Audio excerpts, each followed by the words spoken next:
17 contradicciones y el fin del capitalismo. Escrito por David Harvey. Tercera parte. Las contradicciones peligrosas. Contradicción 17. La rebelión de la naturaleza humana. La alienación universal. No se puede excluir por completo la posibilidad de que el capital pudiera sobrevivir a todas las contradicciones examinadas hasta ahora pagando un cierto precio. Lo podría hacer, por ejemplo, mediante una élite oligárquica capitalista que dirigiera la eliminación genocida de gran parte de la población sobrante y desechable, al mismo tiempo que esclavizara al resto y construyera unos entornos artificiales cerrados para protegerse contra los estragos de una naturaleza externa que se hubiera vuelto tóxica, inhóspita y devastadoramente salvaje. Hay muchos relatos distópicos que describen una gran variedad de mundos semejantes, y sería una equivocación descartarlos como imposibles prototipos de futuro de una humanidad subhumana. Realmente hay algo terriblemente cercano en algunos de estos relatos, como por ejemplo el orden social que se describe en la trilogía de Susan Collins, The Hunger Games, un éxito entre los adolescentes, o las antihumanistas consecuencias futuristas de Cold Atlas, de David Mitchell. Claramente, semejantes ordenamientos sociales solo podrían existir sobre la base de un control mental fascista y de la continua y sistemática vigilancia y violencia policiales, todo ello acompañado por periódicas represiones militarizadas. Quienquiera que no vea elementos de semejantes mundos distópicos actuando ya en el mundo que nos rodea, se está engañando a sí mismo clamorosamente. Por ello, no se trata de que el capital no pueda sobrevivir a sus contradicciones, sino de que el coste de hacerlo resulte inaceptable para la mayoría de la población. La esperanza es que mucho antes de que las tendencias distópicas pasen de los esporádicos ataques de drones aquí, al uso ocasional de gas venenoso contra el propio pueblo por parte de gobernantes enloquecidos acullá, de la aplicación de políticas mortíferas e incoherentes hacia todas las formas de oposición en un lugar a los colapsos medioambientales y las hambrunas de masas en otro, y de ahí a que en todas partes se produzca una verdadera avalancha de catastróficas luchas desigualmente armadas de los ricos contra los pobres y de los privilegiados capitalistas y sus cobardes acólitos contra el resto. Antes de que ocurra todo esto, la esperanza es que surjan movimientos sociales y políticos que griten «ya basta» o «hasta aquí hemos llegado», y cambie la manera en que vivimos y amamos, sobrevivimos y nos reproducimos. Debería ser evidente que esto significa reemplazar la maquinaria económica y sus irracionales racionalidades económicas asociadas. Pero como deberíamos hacerlo no está de ninguna manera claro, y qué clase de maquinaria económica puede reemplazar a la del capital es una proposición todavía menos clara, habida cuenta del estado actual del pensamiento y la lamentable escasez de un debate público imaginativo dedicado a esta cuestión. En su análisis, una comprensión de las contradicciones del capital es algo más que una pequeña ayuda porque, como el dramaturgo alemán Bertolt Brecht una vez dijo, la esperanza está latente en las contradicciones. Al excavar en esta zona de la esperanza latente, hay algunas proposiciones básicas que deben aceptarse de entrada. En The Enigma of Capital, concluía diciendo que el capitalismo nunca caerá por sí solo, habrá que empujarle. La acumulación de capital nunca cesará, habrá que detenerla. La clase capitalista nunca entregará voluntariamente su poder, habrá que desposeerla. Sigo manteniendo esa opinión y considero vital que otros también lo hagan. Evidentemente se necesitará un potente movimiento político y un enorme compromiso individual para llevar a cabo esa tarea. Pero semejante movimiento no puede funcionar sin una amplia y convincente visión de una alternativa alrededor de la cual pueda confluir una subjetividad política colectiva. ¿Qué clase de visión puede animar a ese movimiento político? Podemos intentar cambiar el mundo gradualmente y poco a poco, favoreciendo el término de una contradicción, como el valor de uso, en vez del otro, como el valor de cambio. o trabajando para socavar y finalmente disolver contradicciones particulares, como la que permite la utilización del dinero para la apropiación privada de la riqueza social.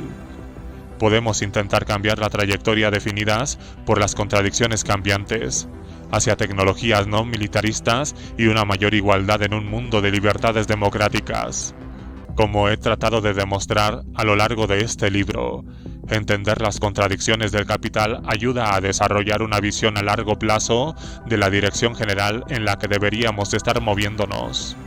De manera muy similar a cómo el ascenso del capitalismo neoliberal cambió a partir de la década de 1970 la dirección del desarrollo del capital para aumentar la privatización y la comercialización, para hacer más contundente el dominio del valor de cambio y de una avasalladora pasión fetichista por el poder del dinero. Un movimiento antineoliberal nos puede señalar una dirección estratégica completamente diferente para las próximas décadas.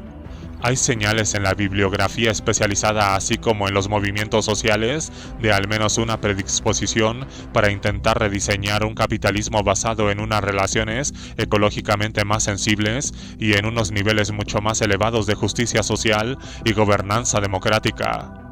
Este enfoque gradual tiene sus virtudes.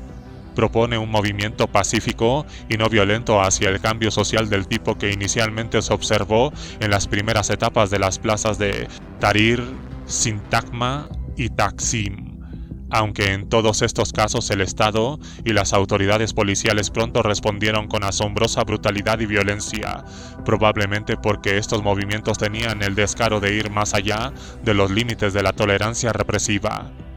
Este planteamiento pretende reunir a la gente estratégicamente alrededor de temas comunes pero limitados. También puede tener impactos de largo alcance si se producen contagiosos efectos en cascada de un tipo de contradicción a otro.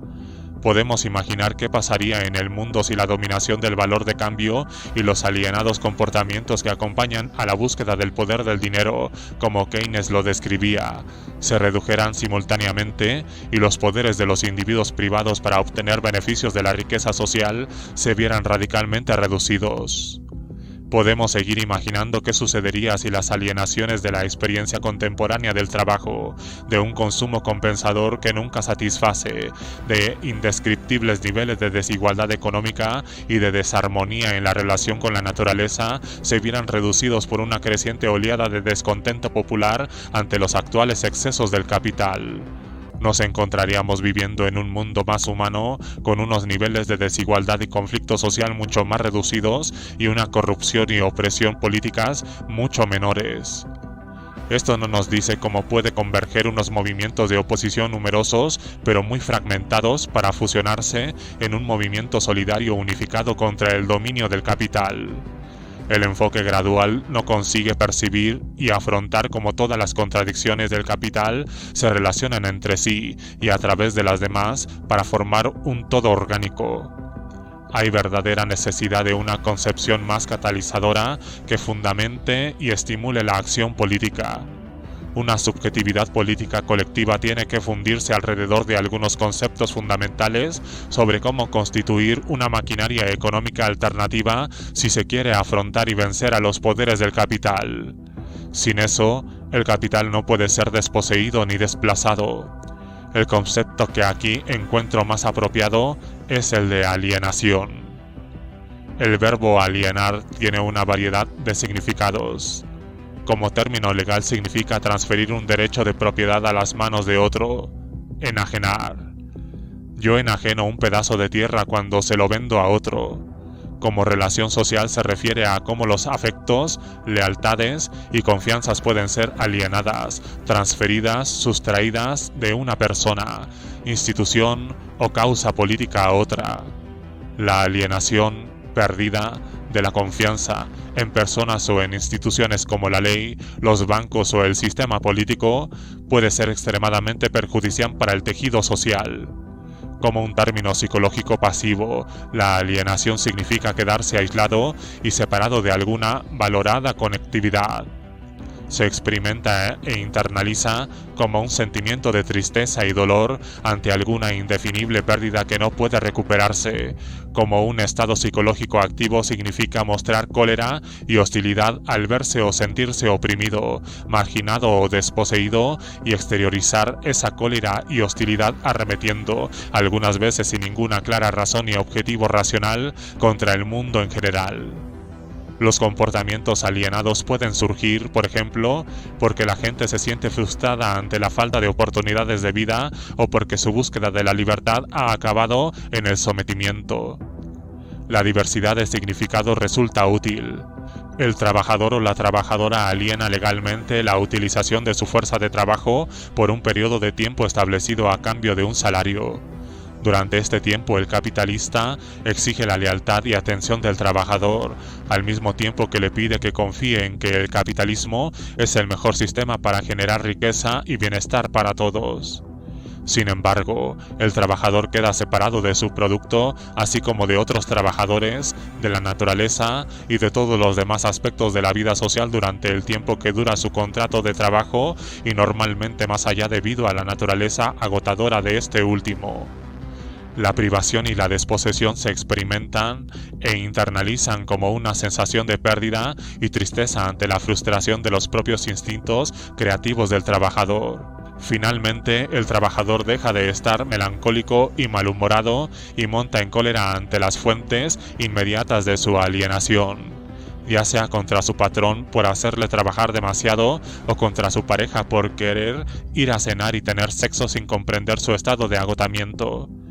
En este estado totalmente alienado, el trabajador o bien echa arena en la máquina en el trabajo o tira las tazas de té a su pareja en casa. El tema de la alienación está muy presente en muchas de las contradicciones que ya se han examinado. Se pierde el contacto táctil con la mercancía, su valor de uso, y la relación sexual con la naturaleza queda obstruida por la dominación del valor de cambio. El valor social y el sentido de trabajar quedan obscurecidos en la forma representacional del dinero.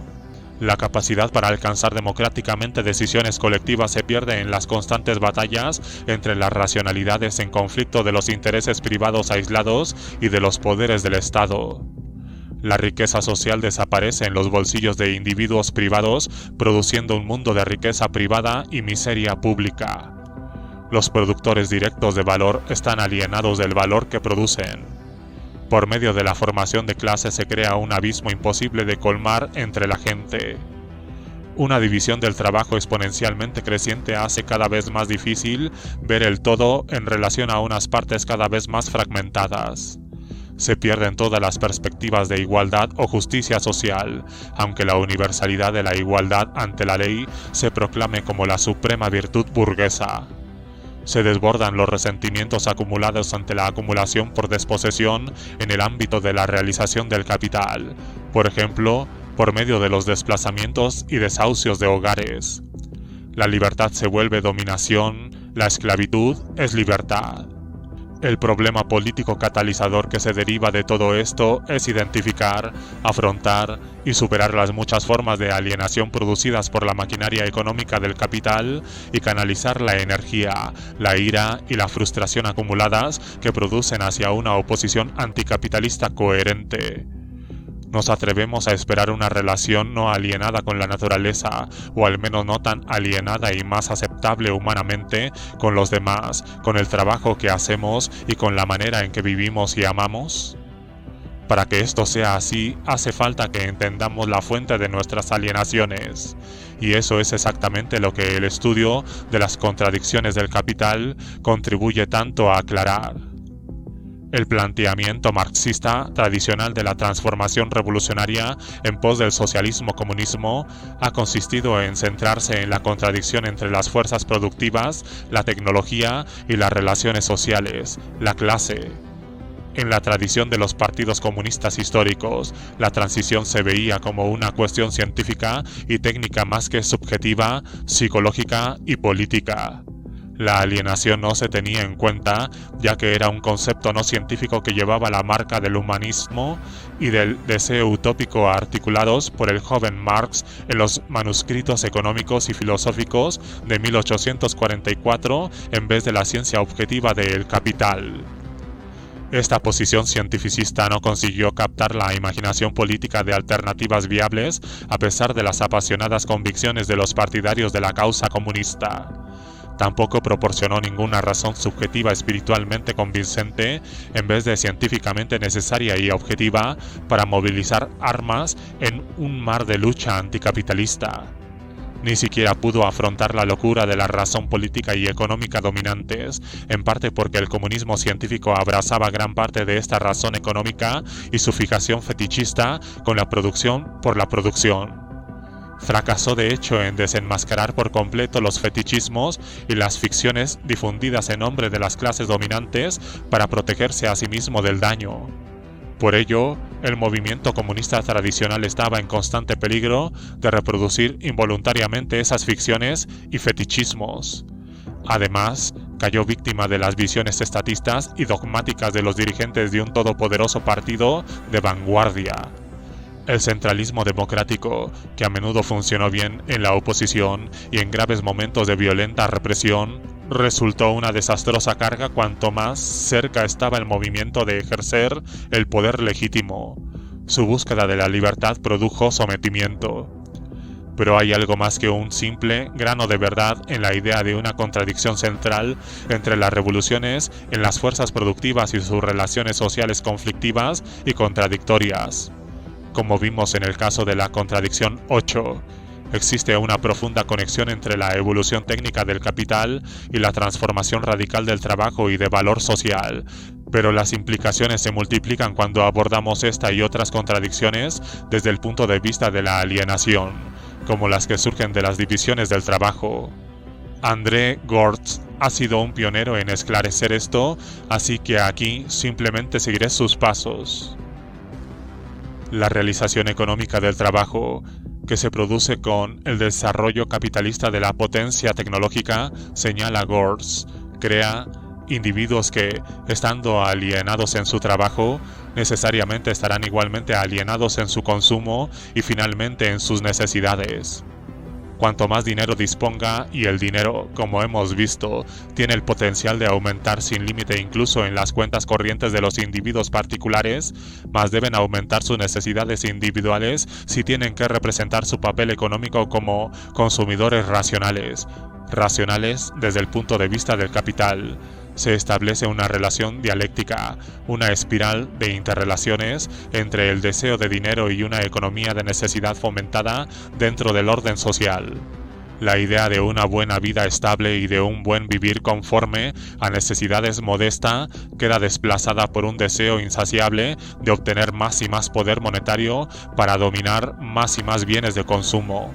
El resultado es eliminar la antigua idea de libertad y autonomía existencial y renunciar a la auténtica libertad a cambio de las limitadas libertades de una interminable lucha por participar y ganar al mercado. Desmenucemos los detalles de este argumento.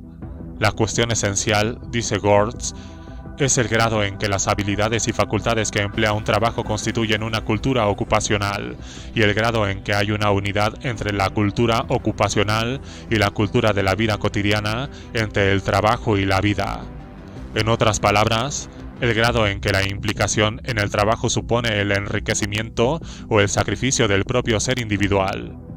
La tecnología del trabajo se muestra a primera vista totalmente indiferente ante esta cuestión, pero, como hemos visto, gran parte de la dinámica del cambio tecnológico ha sido orquestada para privar de poder y empequeñecer al trabajador.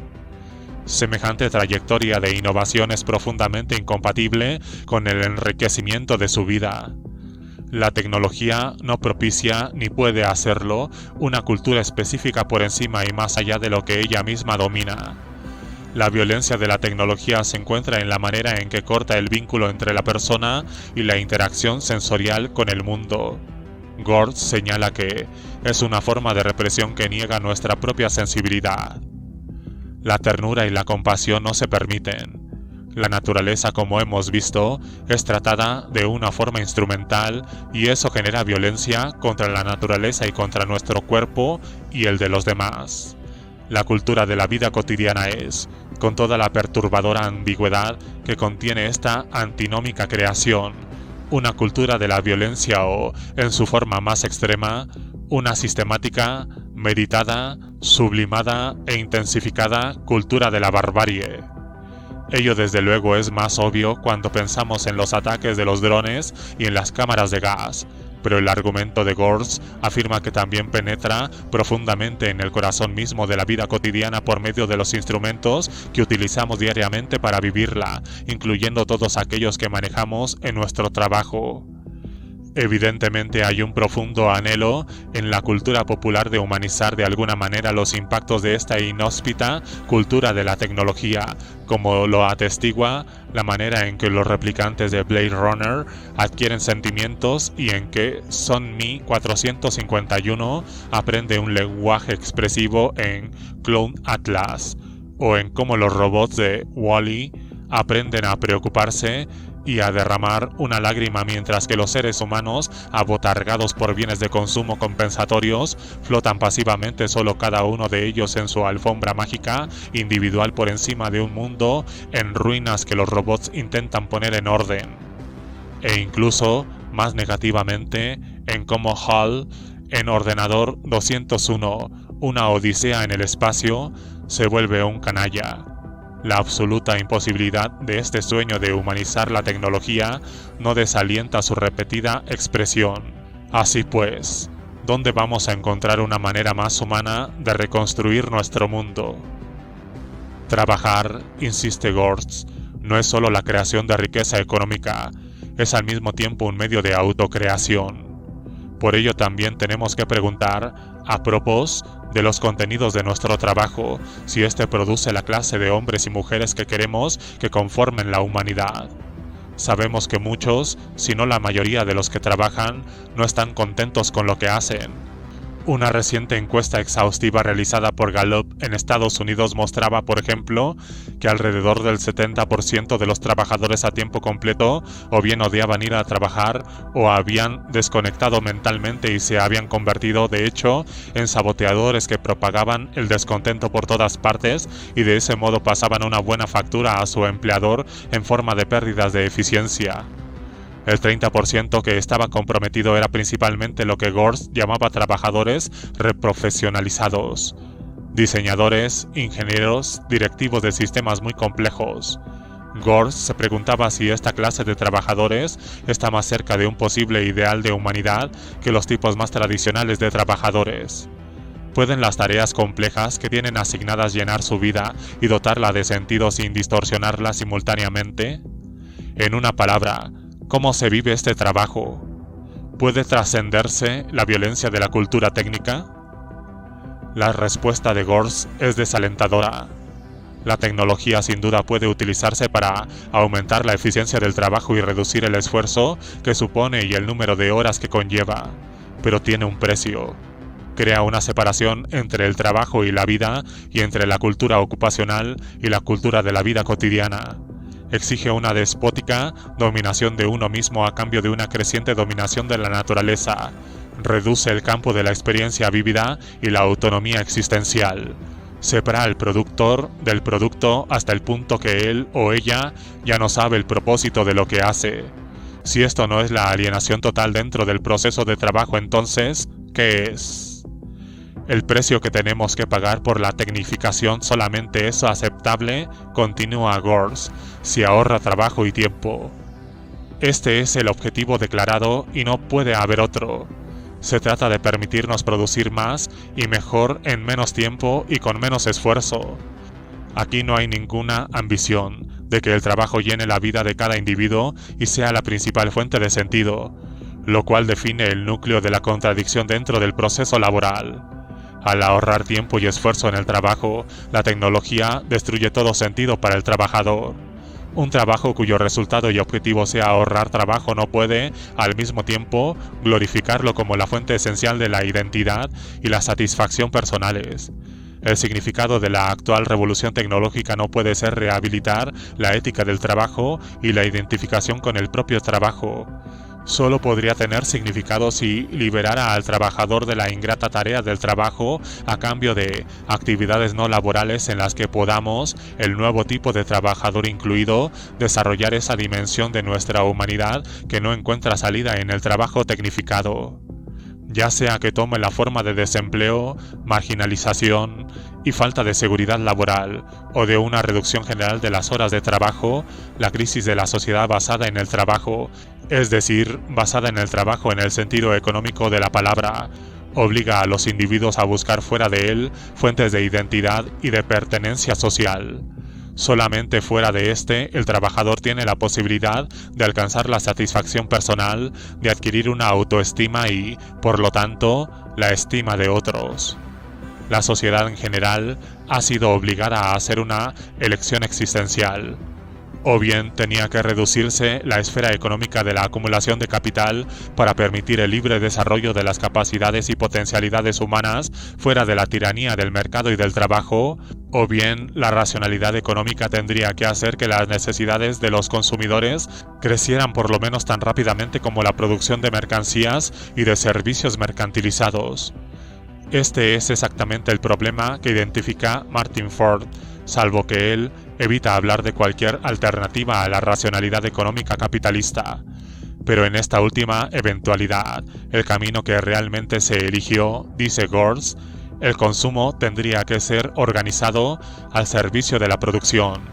La producción ya no tendría la función de satisfacer las necesidades existentes de la manera más eficiente posible.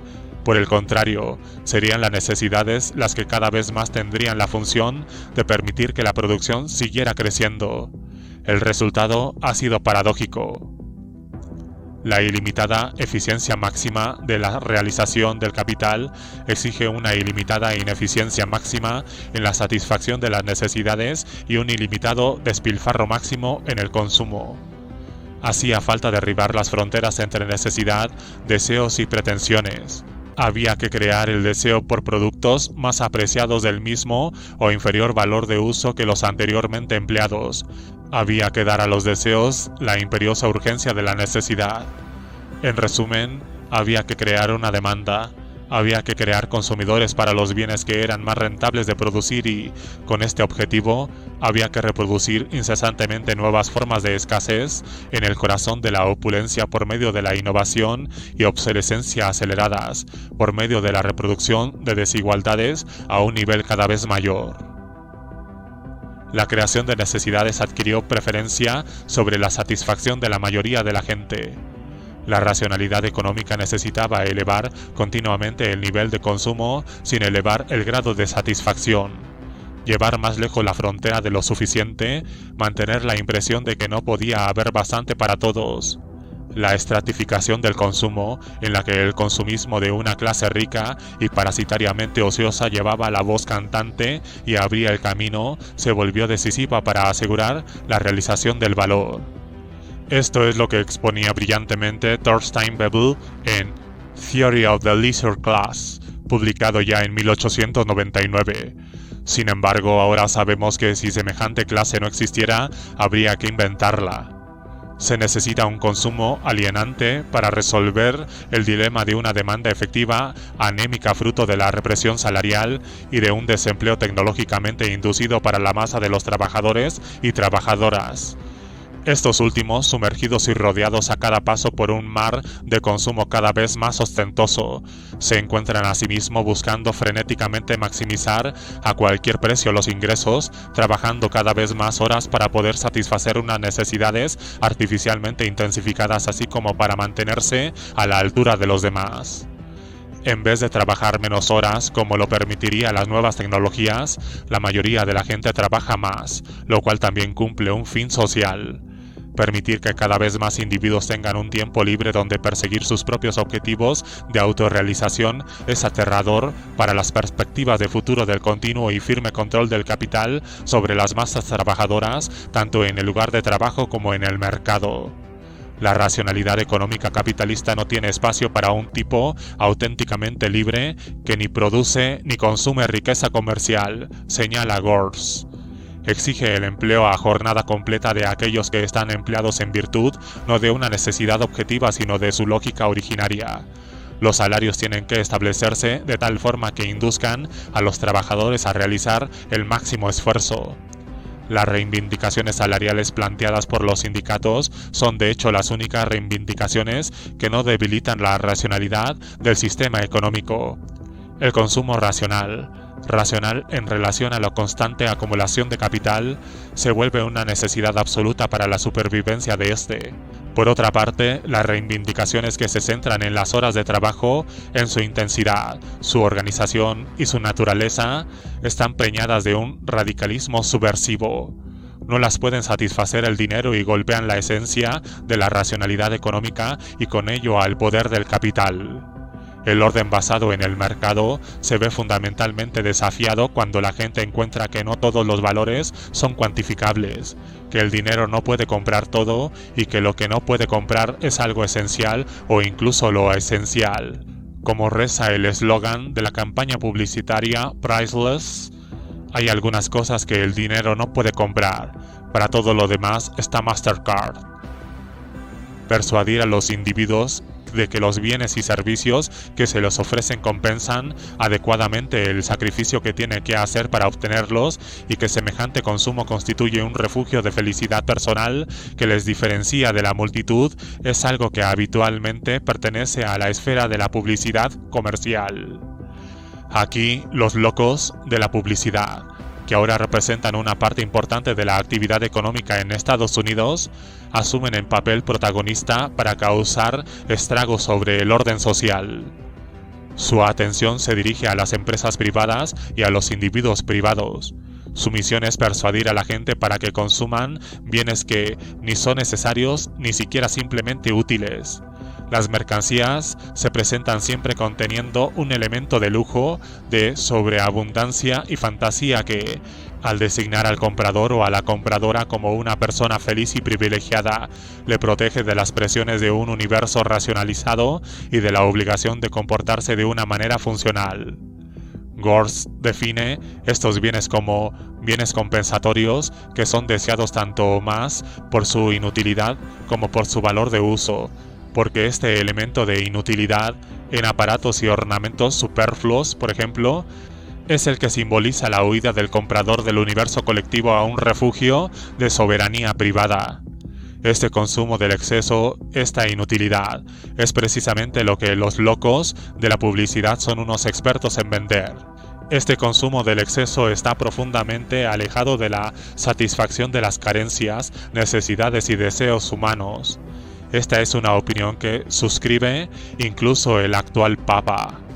Las inmensas posibilidades de consumo y de distracción que ofrece esta sociedad, se queja en su reciente exhortación apostólica, producen una especie de alienación que nos afecta a todos, ya que está alienada a una sociedad que, en sus formas de organización social, de reproducción y de consumo, hace más difícil la realización de esta donación de uno mismo y la formación de esa solidaridad interhumana.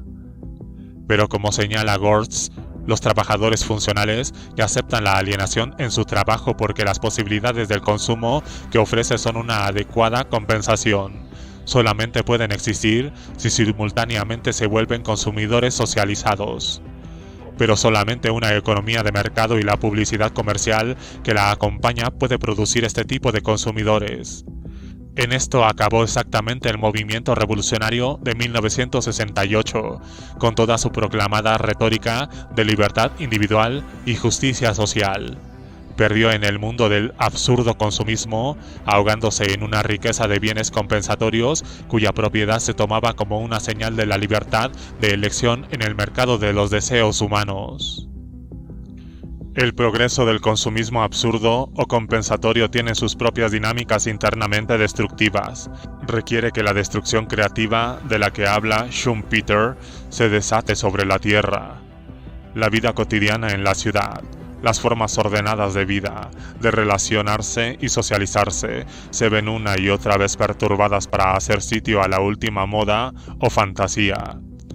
Las demoliciones y los desplazamientos para hacer sitio a la gentrificación o la disneyficación rompen tejidos ya hechos de vida urbana para dejar paso a lo llamativo y lo exagerado, lo efímero y lo pasajero. La desposesión y la destrucción, el desplazamiento y la construcción, se vuelven vehículos para una vigorosa y especulativa acumulación de capital a medida que las figuras del financiero y del rentista, del promotor, del propietario inmobiliario y del alcalde emprendedor surgen de las sombras y pasan al primer plano de la lógica de acumulación del capital. El motor económico, que es la circulación y acumulación de capital, engulle ciudades enteras solamente para escupir nuevas formas urbanas, a pesar de la resistencia de la gente que se siente totalmente alienada de procesos que no solamente remodelan los entornos en los que vive, sino que también redefine la clase de persona en la que se tiene que convertir para poder sobrevivir.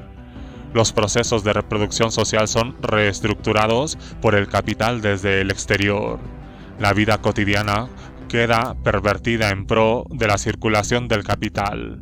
La coalición de los reticentes a esta forzada redefinición de la naturaleza humana constituye un grupo de individuos alienados que periódicamente estalla en disturbios y movimientos potencialmente revolucionarios desde El Cairo a Estambul, desde Buenos Aires a San Paulo y desde Estocolmo a El Alto. Todo esto descansa, sin embargo, sobre la posesión de suficiente dinero, sobre la agobiante necesidad que persuade a sectores de la sociedad anteriormente no remunerados para que busquen trabajo asalariado, lo que aumenta más la necesidad de un consumo compensatorio. Como resultado, ser pagado se convierte en el objetivo primordial de la actividad hasta el punto de que cualquier actividad que no tenga compensación financiera deja de ser aceptable. El dinero suplanta otros valores y se convierte en la única medida. A esto le acompaña un aliciente para retirarse a la esfera privada y darle prioridad a la búsqueda de ventajas personales, lo cual contribuye a la desintegración de las redes de solidaridad y asistencia mutua, de la cohesión familiar y social y de nuestro sentido de pertenencia. Los individuos socializados por un consumismo absurdo ya no son individuos socialmente integrados, sino individuos que se ven estimulados a ser ellos mismos, diferenciándose de los demás y que solo se parecen al resto en su negativa, socialmente canalizada en el consumo, para asumir responsabilidades por la situación común, efectuando una acción común. Los efectos y las lealtades a lugares y formas culturales particulares se consideran anacronismos.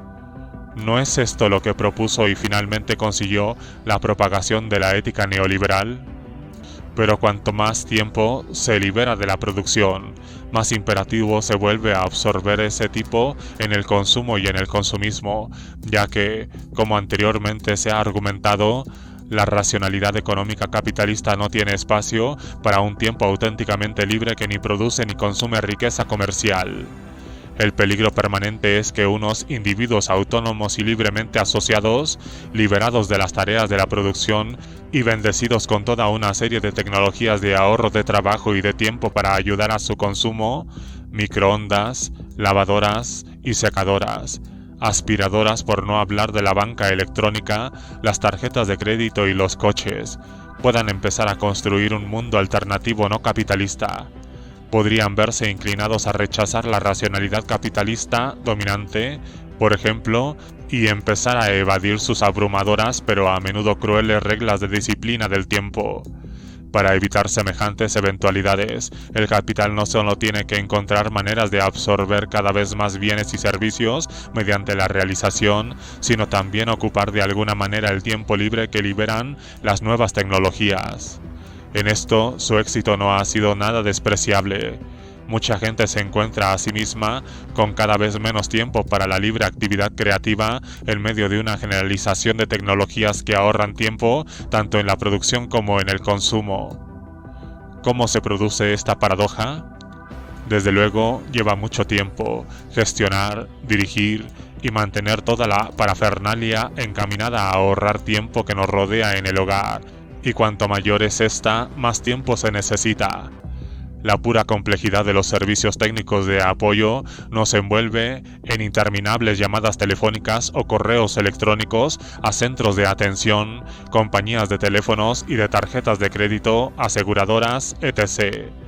Tampoco cabe duda de que los hábitos culturales con los que hemos rodeado al culto fetichista a los artilugios tecnológicos atrapan el lado lúdico de nuestras imaginaciones y nos mantienen viendo comedias, viajando por internet o jugando a videojuegos durante interminables horas. A cada paso estamos rodeados de armas de distracción masiva. Pero nada de esto explica por qué el tiempo se nos va volando de la manera que lo hace. Creo que la razón más profunda se encuentra en la manera estructurada con la que el capital ha abordado el tema del tiempo de consumo como una potencial barrera para la acumulación, la producción y la comercialización de bienes no duraderos que caducan o que quedan obsoletos o pasan de moda fácilmente, junto a la producción de eventos y espectáculos que se consumen instantáneamente, culminan, como se ha argumentado anteriormente, en una asombrosa inversión de categorías cuando los consumidores producen su propio espectáculo en Facebook. Aunque las rentas que acumulan el capital provenientes de estas formas de redes sociales son vitales, estas modalidades de consumo también absorben una increíble cantidad de tiempo.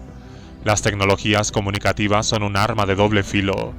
Por un lado, pueden ser manejadas por una adecuada y alienada juventud con propósitos políticos e incluso revolucionarios, mientras que, por otro, pueden absorber tiempo en chácharas, cotilleos y en el entretenimiento de bromas interpersonales, mientras continuamente producen valor para otros, como los accionistas de Facebook y Google. La racionalidad económica capitalista es difícil o imposible de rebatir cuando las vidas, los procesos mentales y las orientaciones políticas de la gente están ocupadas y totalmente asimiladas en el pseudo-atareado trabajo de gran parte de la producción contemporánea o en la búsqueda de un consumismo absurdo. Perdernos en nuestros emails y en Facebook no es activismo político. Gortz tiene razón cuando dice que si el ahorro en el tiempo de trabajo no sirve para liberar tiempo, y si este tiempo liberado no se utiliza para la libre autorrealización de los individuos, entonces ese ahorro en tiempo de trabajo carece por completo de significado. La sociedad puede estar encaminándose hacia la reducción programada por etapas de las horas de trabajo sin pérdida de ingresos reales por mor de una serie de políticas que permitirán que este tiempo liberado se vuelva tiempo para la libre autorrealización de todos. Pero semejante evolución es extremadamente amenazadora para el poder de la clase capitalista, y las resistencias y barreras que se crean son poderosas. El desarrollo de las fuerzas productivas pueden reducir la cantidad de trabajo que es necesario, pero no puede crear por sí mismo las condiciones que harán que esta liberación de tiempo sea una liberación de todos. La liberación puede poner a nuestro alcance la oportunidad de una mayor libertad, pero no puede dispensarnos de la necesidad de que seamos nosotros los que aprovechemos esta oportunidad y saquemos beneficios de ella. Nuestra liberación no se producirá como resultado de un determinismo material, no se producirá a nuestras espaldas, por así decirlo. El potencial de liberación que contiene un proceso solo se puede realizar si los seres humanos lo aferran y lo utilizan para hacerse libres. Afrontar colectivamente las múltiples alienaciones que produce el capital es una convincente manera de movilizarse contra la ranqueante maquinaria económica que tan imprudentemente impulsa al capitalismo de un tipo de crisis a otro, con consecuencias potencialmente desastrosas para nuestra relación con la naturaleza y para nuestra relación mutuas. La alienación universal pide una vigorosa respuesta política. ¿Cuál puede ser esa respuesta? Vuelvo a repetir que no existe una respuesta no contradictoria para una contradicción. Un examen de la variedad de respuestas políticas contemporáneas a la alienación universal realmente existente ofrece un panorama en verdad inquietante. El ascenso del partido fascista en Europa, especialmente virulento en Grecia, Hungría y Francia, y la organización de facciones del Tea Party dentro del Partido Republicano con su singular objetivo de privar de fondos y echar el cierre al gobierno en Estados Unidos son manifestaciones de segmentos profundamente alienados de la población que buscan soluciones políticas. No retroceden ante la violencia y están convencidos de que la única manera de conservar sus amenazadas libertades es buscar una política de dominación total. Esta corriente política está apoyada y en cierta medida se combina con respuestas militarizadas cada vez más violentas frente a cualquier movimiento que amenaza con romper los muros de esa tolerancia represiva tan vital para la perpetuación de la gubernamentabilidad liberal.